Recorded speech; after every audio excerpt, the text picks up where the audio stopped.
We are in the second week of the season of Advent, the season where we wait for the coming of our Lord Jesus Christ on that fateful day that has become known as Christmas. And the theme for the second week is peace. Peace is what Christ brings. Peace is what God offers us. And for this segment, I want to take you on a little journey and invite you into my life. Join me as I reflect and go back to the DRC in my hometown of Lubumbashi. See, the year is 1997.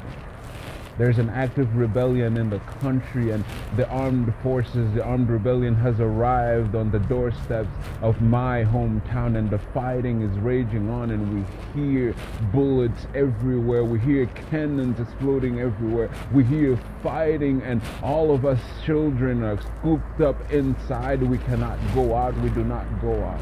You must understand, growing up, we did not have televisions. Growing up, we certainly didn't have video games, and so all our fun was had outside, and yet here we are stuck inside. We cannot go out because there is war on the outside. But after a few days, the fighting subsided, and when it did, we finally ventured outside. And at the age of 10, as I stepped out of the door, all I could see was bullet-riddled bodies and carted off on makeshift carts. That I thought would be my reality. That I thought would be what I would grow up to know as my normal. But as you can see, as you can tell, that is not so. God had other plans for me.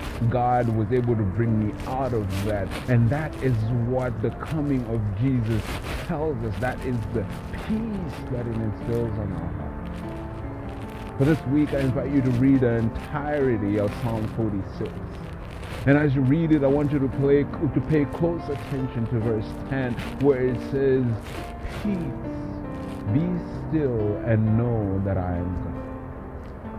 Be still and know that I am God. God pronounces these words in the context of war. God pronounces these words to tell the warring nations that it doesn't matter who thinks they're more superior, more powerful. I still remain God, and I can bring about peace even in the midst of your war.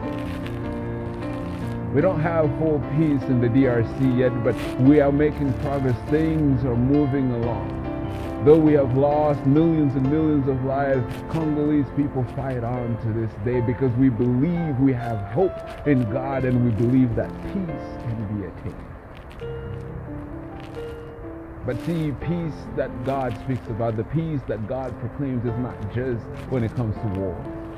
God proclaims peace to our hearts. God proclaims peace in our circumstances. God proclaims peace in our situations. If you remember, Jesus would speak to the winds and say, "Peace, be still."